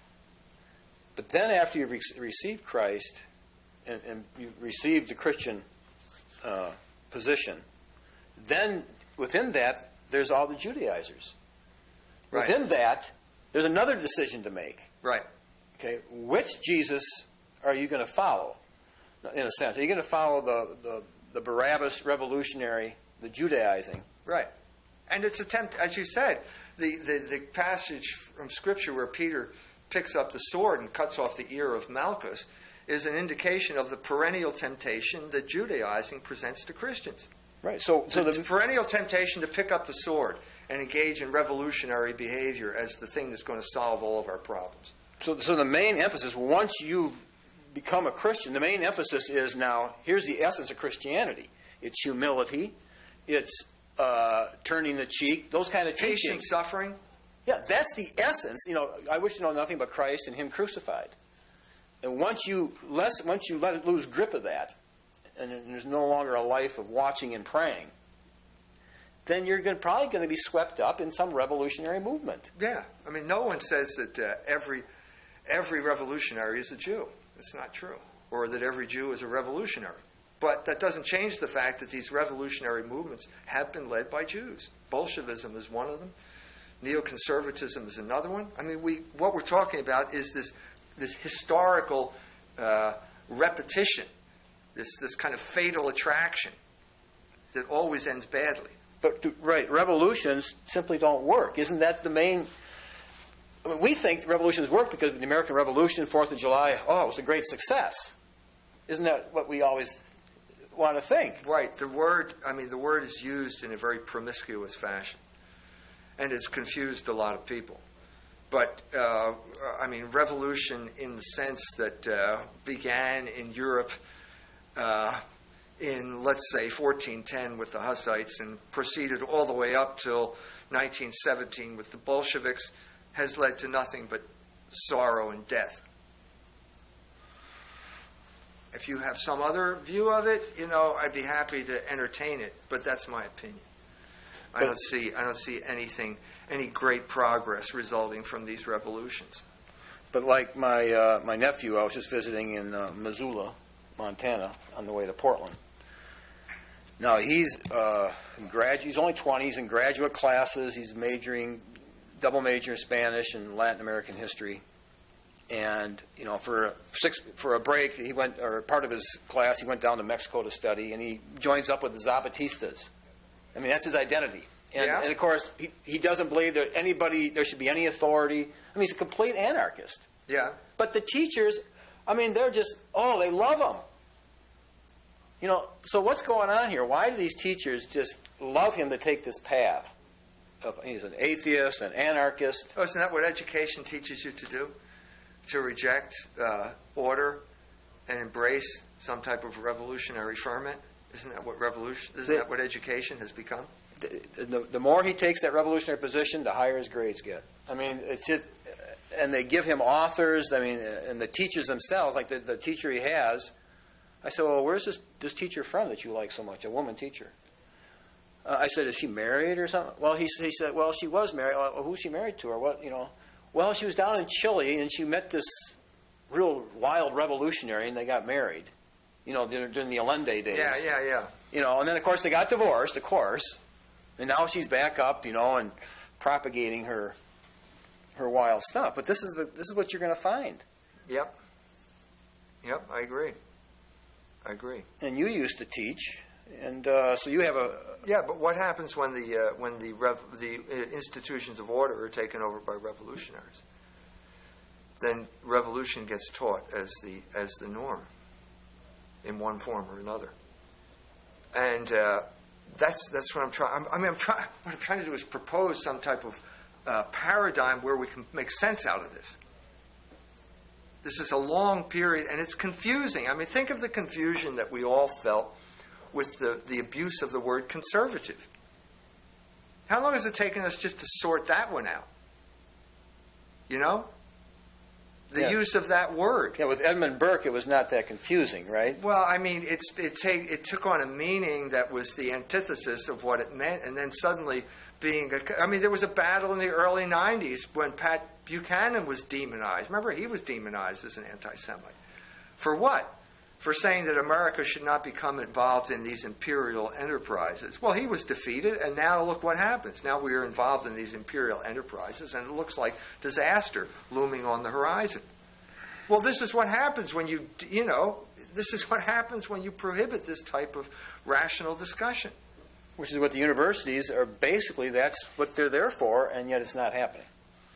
They're there to prohibit rational discussion under the guise of promoting education. And that's part of the problem here. That's part of the problem we have to face up to. So we got this whole credibility problem that needs to be straightened out, and that's what I'm trying to do. That's all I'm trying to do. I'm trying to bring order to chaos. Look at the recent history of all of this back and forth, all of these confusing terms, all of these people who thought, well, we thought you believed this, but it turns out that you believe that. A great quote. I mean, I just got done writing a piece on Mel Gibson's movie Apocalypto and the change in thinking that Apocalypto shows over the course of Mel Gibson's career. I mean, what is America now? America is this place where doom seems to be approaching. The metaphor for America is this Mayan kingdom of slash-and-burn farmers who have destroyed everything, and everything is going down the drain. There's no crops growing anymore, and so they have to restore fertility by capturing the hunter-gatherers that live in the forest. And then they march them up the pyramid, and they cut their hearts out. Well, this is where, this is one indication of the sense of doom that is in the air. Overtaking, yeah. The sense of doom, and you go to, so the end of the movie, we have, the main character, the hunter-gatherer that gets captured, doesn't get his heart cut out. and there's an eclipse of the sun, and the priest manipulates this into some type of sign of approval, and he's set free if he can outrun the spears of the people that are chasing him, and he actually does. He makes it into the forest until the last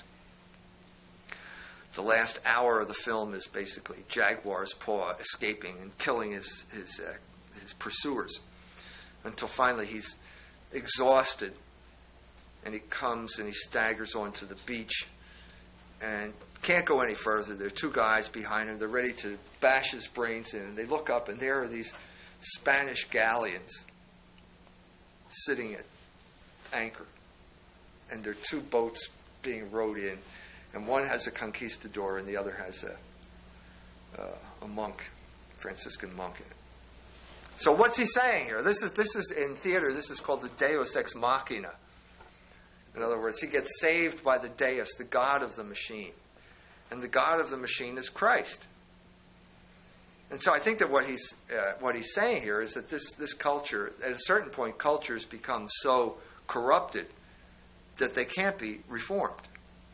And Gibson's is basically trying to. I think that's the point of the movie. I mean, it gets ambivalent, a little bit more ambivalent at the end, but I think that's what he's trying to say here. That this is a culture that has become so corrupt that it can't be reformed from within. Yeah, I think that's what a lot of people are saying. My cousin's out there in Portland, and he grew up in Madison, and he's very liberal. I mean, ACLU type of lawyer, and but now he's reevaluating things, and he just can't believe how people are in such fear. You know, he grew up no fear at all. I mean, back in the '60s, and he just did anything he wanted. But fear is being recognized. People are being taken over by fear. Is that part of what he's saying?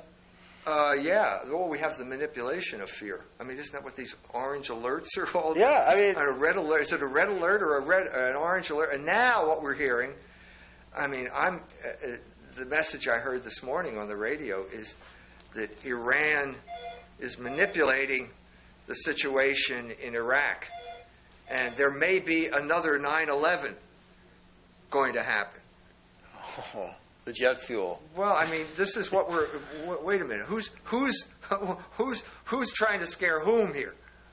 I mean, are we getting ready? Are we going through the same old demonization process that we went through with Saddam Hussein in Iraq, to demonize the people so that we will look justified when we do something, when we attack them? Well, either way, it's fear. Either way, you're generating fear. Either fear that the Iranians are going to do something, which I don't believe, or fear that that the United States is going to provoke something, in which case the United States will do something, which I think is at this point more realistic, given our track record in Iraq and the weapons of mass destruction story that we never found. You see what I'm saying? Mm-hmm. Either way, it's fear. And so what you see is a culture that is becoming more and more run by fear. And the only way to overcome fear, at least on one level, is, well, I hate to use the word, but education, but shining a light. Because once there's light and there's discussion and there's knowledge, fear tends to have to back off. But that's precisely what they don't want. No, look at what happened here. I mean, we could have explored this issue in a rational way, but no, that discussion was stopped. Now, what you're seeing here is this locus, as I said before, the Greek word is phobos, and it's hatred and fear. And so what you're seeing is this combination of hatred and fear, the one feeding on the other. You know, and I mean, what's education?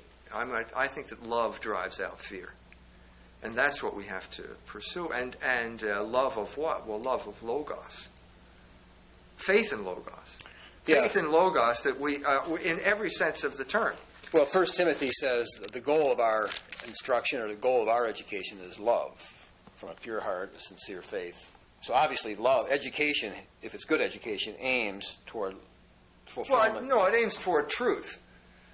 You know, we want to be able to not just know the truth, but to become some type of develop skills that will allow us to pursue the truth successfully. But to walk in the truth and to walk in love are very similar.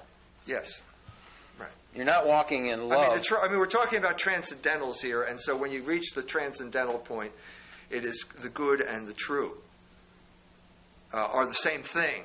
And the good and the true together, and one burst of insight will be known as beauty. But these are all transcendental goods that we pursue. So, the good in terms of action is, we pursue the good in terms of action by ethics, politics, and economics, practical reason. In terms of truth, we pursue it other ways. But, the goal is the same. So why should we succumb to fear and constantly prohibit, or either fear or hatred? Let's say phobos, because that covers all of our bases here. Why should we succumb to phobos and then short-circuit this project, which is the project of civilized culture?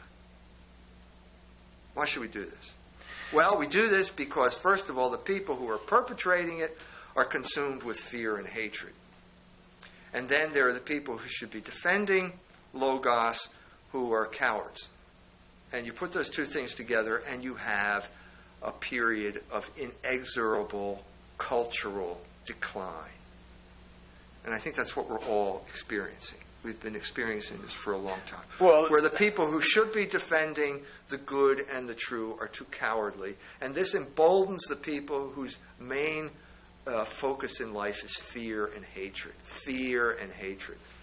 One of the things that I wrote about recently was an 18-year-old high school student in California was given a present by her grandfather. The girl is Jewish, and the grandfather gave her a free trip to an IPAC conference.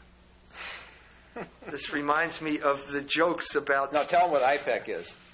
The American Israeli Political Action Committee. Second largest lobby group in the country, next to... Yeah, and probably the most makes much more effective than the NRA, certainly in terms of foreign policy. Anyway, the free weekend at the IPAC conference reminds me of the stories about Philadelphia. The contest, the first prize was a week in Philadelphia. The second prize was 2 weeks in Philadelphia. But and the punishment was 3 weeks. the prize is a weekend at the IPAC conference. Okay, so the girl goes there, obviously full of thinking this is going to be a good thing, and she's appalled. This is an article that was written up in the newspaper in California. She's appalled at what she sees. And what does she see? Constant fear-mongering. This is all you see. Now, this is sort of the psychological dynamics of Jewish organizations like IPAC. In other words, they capitalize on the fear. Constantly, she said they have pictures, for example, big screens all over the place, big TV screens. And the one screen, first it's flashing a picture of Hitler, and then the next second it's flashing a picture of Ahmadinejad from Iran. Oh, okay. Yeah. He's the Hitler of the week. And then the banners will say, "The time is now." Well, this is fear. This is what you're trying to promote fear among this group of people, and you're trying to promote fear because this is a way of controlling people. Well, how about where the Christians, they believe Christ is going to come back any year, like they've been saying since Azusa Street, since 1906. They tend to be very much into the Israeli camp. Aren't there those fears? Don't fears tend to gravitate to each other? You would know better than I the fears of the evangelical crowd. I tend to see this as another type of manipulation. One of the chapters in Murray Friedman's book is about Ralph Reed. Christian Coalition. Now, Murray Friedman wrote the book, I mentioned already, the Neoconservative Revolution. He's worked for the AJC, an apologist for the Jewish organizations. Now, I met Ralph Reed in the early '90s when I was going down to Virginia Beach to Pat Robertson's organization. Why'd you go down there? Oh, I was going to collaborate with them on some project or other. Okay. But Ralph Reed was the president of Pat Robertson's Christian Coalition. At that time, Ralph Reed was president of the Christian Coalition. And at that time, I thought that, he's working for Pat Robertson. I mean, obviously, I knew that there were slightly different organizational structures and so on and so forth, but there was clearly a link between Christian Coalition and Pat Robertson. Oh, Pat Robertson was the one that created Christian Right. Coalition. Okay. So, and this was the head of it. Well, you read Murray Friedman's book, you get a completely different idea here, because it turns out that Ralph Reed was the protege of Jack Abramoff. Now, Jack Abramoff, in case you forgot, is in prison now. And he went to jail for influence peddling and bribery, I believe, in trying to influence members of Congress. Well, Ralph Reed was working with Jack Abramoff. So Abramoff was basically a lobbyist? Yeah. That went too far. Yeah, I mean, basically got into all sorts of, paying off for paying off things, giving money that he shouldn't have given money for, stuff like that. Now, that was a revelation to me.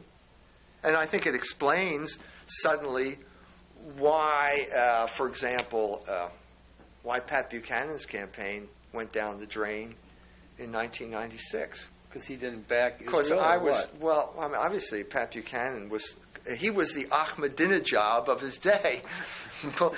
If I don't know, but I imagine at the IPAC convention in 1992, they would have Hitler and then Pat Buchanan pictures alternating instead of Ahmadinejad.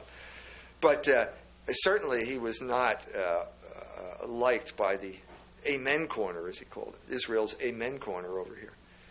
But I was there working with these people, and that was the end of Pat Buchanan's presidential bid. Because he would not go along with the pro-Israel stuff. No, he was against them.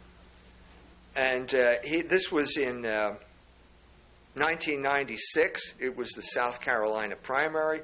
Ralph Reed threw the Christian Coalition behind Bob Dole, and that was 33-degree Mason. And that was the end of Pat Buchanan's campaign. So now suddenly, well, wait a minute. Well, if he were working for Pat Robertson, that didn't make a whole lot of sense. But now, if he's working for Jack Abramoff and all that, well, now it does make sense. But Pat Robertson is very pro-Israel. Right. Right. Radically so. Right. But all I'm saying is that it's the evangelicals are befuddled because they're constantly being subjected to leadership that is really not representing them. That's what I'm saying. If the Christian Coalition is called the Christian Coalition, but it's really not representing the interest of those people. No, because the people that get in leadership somehow get there not by the representative method or something. Well, they represent the people who have the money to fund their organization. And so you find that money corrupts all of these operations because you work for the person who gives you the money, not the person that gives you the votes. This is the way the political process works in this country. And the Jews and money, I mean, that's historically, that's the stereotype. Jews Well, and this money, is right? now we got into this General Clark, Wesley Clark, just got in trouble. Again? This is now, once again, we are dealing with this touchy subject, and General Wesley Clark recently said that there's going to be an Iran because the New York money people want war with Iran. Now, as soon as he said this, Abe Foxman of the ADL said that this was a code word for Jew. He was defaming the anti-defamation legislation. Well, and I think now let me get this straight. Now, someone accused him of using this as a code word for Jew. I think Abe Foxman stepped in and said, "No, he's not an anti-Semite, but he shouldn't use terms like this. His father's Jewish." Wesley Clark's? Yeah, that's what he said. That's Dad what is came out. Jewish? Yeah, but he shouldn't be using terms like this. Well, if you're a candidate for the presidency, it's your job to go to the money people and get the money. So he should know who these, what they're talking about. But I mean, this is part of the death of discourse, the slow death of discourse that we've been witnessing for quite some time now. So they'll give the appearance that they're having a good discourse, but, well, I think Martin Luther said it. You're not a Martin Luther fan. But he did say the whole key of the Christian life, if you're on the front lines, is speaking out on those issues where it's crucial. And you can speak out on all kinds of issues, but if it's not the crucial issue, you haven't really said anything. Right. Right. And so on the crucial, and this is the crucial issue of our day, and you're not allowed to talk about it. Well, this is where the attack is. I mean, this is where everything is going to fall apart if we don't fix the dam at this point. Yeah. So I don't know whether we have much control over the course of human events throughout the world. We're small and insignificant people, but it will be interesting to see if there is some type of movement on this front in South Bend, Indiana, because that's all we're talking about here. Why was this discourse prohibited in South Bend, Indiana? And are we going to allow this continuing prohibition of discourse by a very small group of people? Now, ultimately, you're saying the reason is they got fearful. Okay. Now, you could say, well... As far as I understand it, the board was intimidated because Joan told me that they were going to stand by me. In other words, they believed in the truth of your position, and all of a sudden... I gave her the course description. She read it. She approved it. She sent me the letter saying everything was fine. And then it got vetoed. So we're talking about the board of directors and not the executive director. But somebody retreated. In other words, they the board of they got directors scared, retreated. threw down their weapons, and ran. Right. The board did. But if you're a Christian, we stand on the gospel that death has been destroyed. If you read Tertullian said, the healthy Christian, basically martyrdom is kind of like something he looks forward to because he's out of here. Let's get out of here. Well, no, I'm not looking forward to martyrdom, but I don't have... martyr means witness. So if you're going to be a witness, you're going to have to suffer for your witness. And I don't think anything has changed. Nothing has changed. We're back with the whole story of... This is the interesting thing about how these paradigms perdure over history. It seems that nothing has changed. We're still back in the same situation. But you were, in other words, the apostles got killed for just simply bearing witness to Christ's death and resurrection. And they preached the gospel, and then 11 of the 12 apostles get killed. Yeah. Okay. All I'm trying to do is say we are in a mess politically, and I'm saying in order to see our way out of it, we should return to the gospel, to the scriptures, and see what they have to say about this issue. See, the idea is if you just preach the gospel the way they want you to preach it, there'll be no persecution. Okay? But part of the gospel, essentially part of it is, the Bible says the Jews are the enemies of the gospel. Enemies of mankind. So that has to be brought out in your full gospel message. But if you do bring that part out and you shed light on that aspect, that's where you'll get in trouble. I'm not expecting the Jews to be happy about that. I mean, if I were a Jew, I'd probably grind my teeth too when I hear that. But we live in a country where we're supposed to have the free exercise of religion. And I consider this, this is religion. This is my religion, what I'm talking about here. This is the prohibition of my ability to practice my religion. Right. I don't see it any other way. I mean, I don't know how anyone else perceives it, but that's the way I perceive it. I was contracted to give this series of talks by a group of people who share my religious beliefs, and the rabbis came in and intimidated the people and stopped it. I don't think that's not tolerable. That's not American. That's not the American system. No, because your religion, with the church fathers, they would all agree, especially Chrysostom and name them all, that what you're saying is a very important part of the whole Christian position, the whole gospel. Wouldn't they say that what you're saying? I don't see how you can read the gospel without having to make some type of judgment about the type of things I'm talking about. And I'm saying that if you want to understand a way out of the mess that we're in, the best place to go is back to scriptures. Is that so hard to understand? That a Christian would say something like this? I mean, what else am I supposed to say? Go to astrology or crystals or race theory or something like that? No, I don't believe in that stuff. But I do believe that the Gospels are relevant. And the key concept that goes from beginning to end is this idea of revolution, this constant temptation to take up the sword as a way of solving problems that that you can't solve that way. Right, and the constant reminder of St. Peter, because he knew this, was to exactly watch out for those kind of teachers. He says, for there were false prophets also among the people, even as there shall be false teachers among you, who privily shall bring in damnable heresies, even denying the Lord that bought them, and bring upon themselves swift destruction. Then he goes on, he says, but chiefly them that walk after the flesh in the lust of uncleanness, and despise government. Presumptuous are they, self-willed, they're not afraid to speak evil of dignities. Goes on. But he's saying these false teachers, a characteristic is, well, if you despise government, you're a revolutionary. I think that's a fair statement. I think that's a fair A statement. despiser of government and a revolutionary. The Christians were never told to despise government. They were told to render to Caesar the things that are Caesar's and to God the things that are God. That was Christ's solution to the problem of the Roman Empire. That was not the Jewish solution. The Jewish solution was revolution. And the Jewish solution led to catastrophe for the Jewish people. Right. Twice in this period of time. In 70, when the temple was destroyed, and even worse, in 132, when the Simon Bar Kokhba rebellion took place. And we're getting to the point, even like my cousin out there in Portland, he's about 60 now, and he had a marriage, but he's single and he's got these two boys, and he had this girl who's like 16 now and real pretty, and he's having to deal with. He's raising them by himself, and the girl's there every once in a while, but he said her sense of entitlement is truly amazing. In other words, these kids are like so far off the wall compared to what we were used to, and he was a revolutionary type of guy growing up. But he said, well, either you get over it or you're destroyed by it.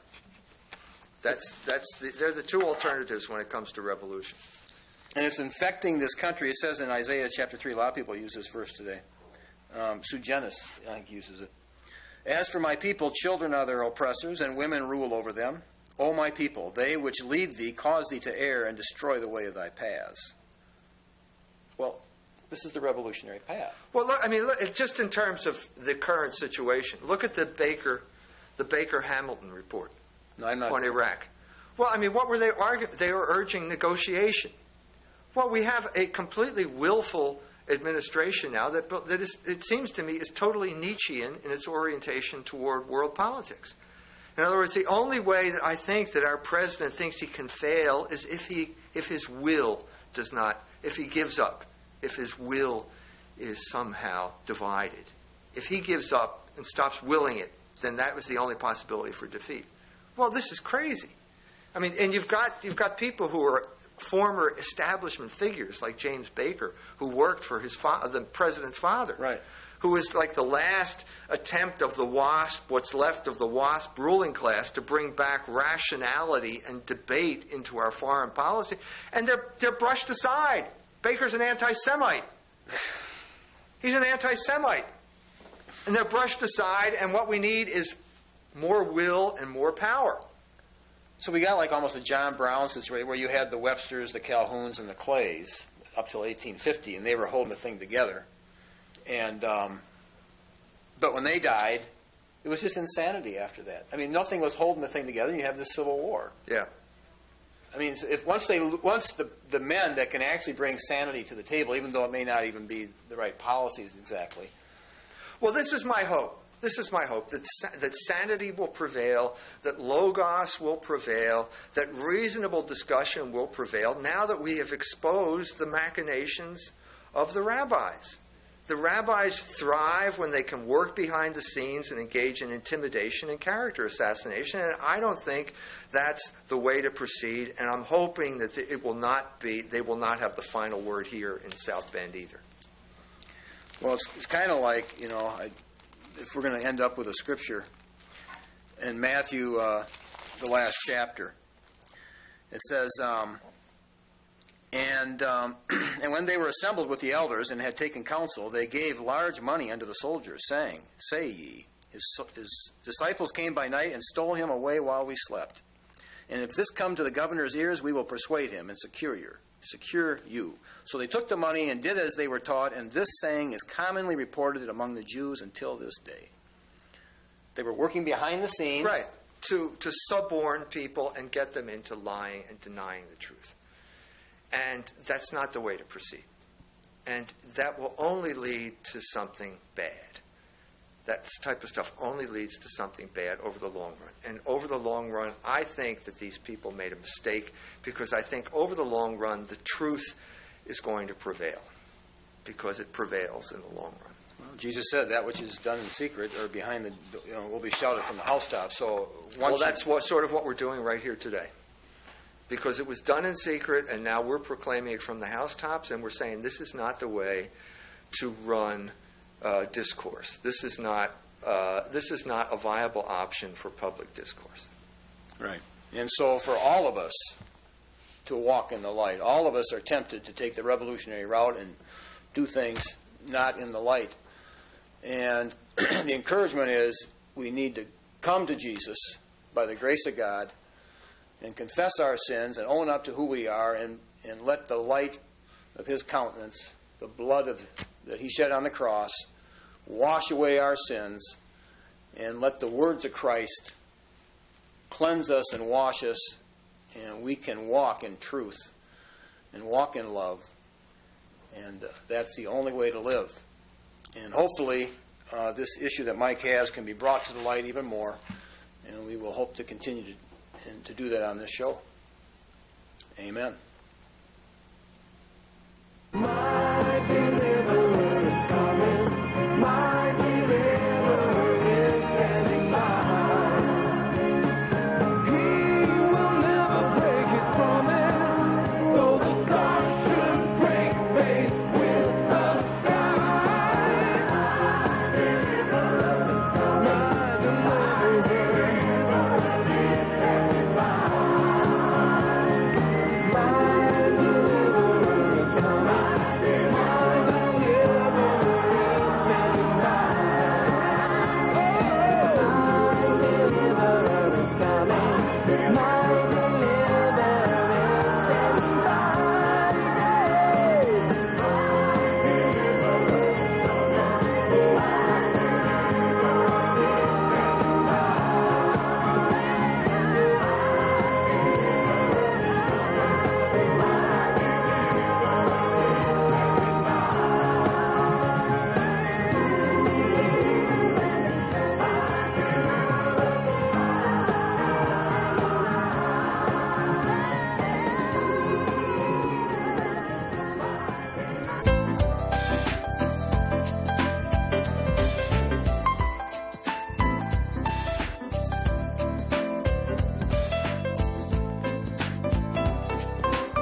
are under my power. Look into the hypnotic eye.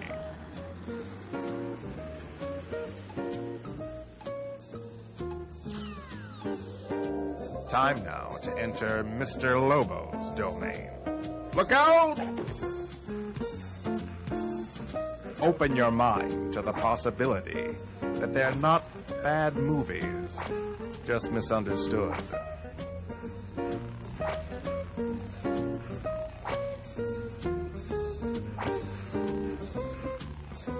You're not dreaming.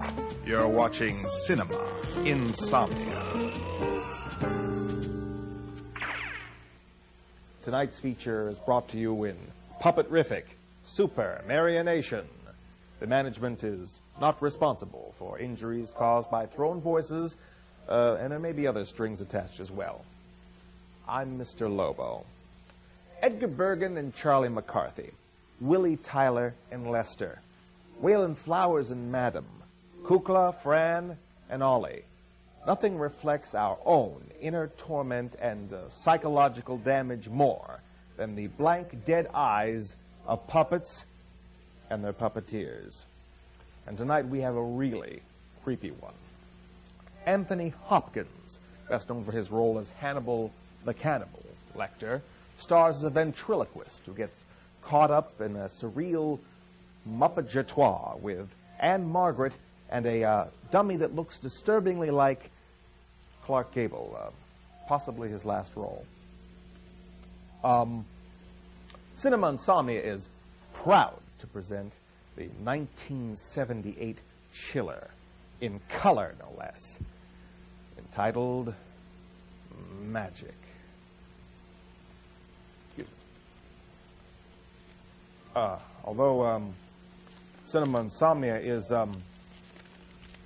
proud to present to you the 1978 chiller Magic, it is unfortunately not the film we bring you tonight. Instead, Child's Play? No. Puppet Master? Nope. Baby Geniuses? No. Devil Doll? No. Wait. Yeah. Really? Really? The good one or the remake? The remake. Of course. And now, without any further ado, the 1964 black and white classic about a possessed ventriloquist dummy, Devil Doll.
you sympathize.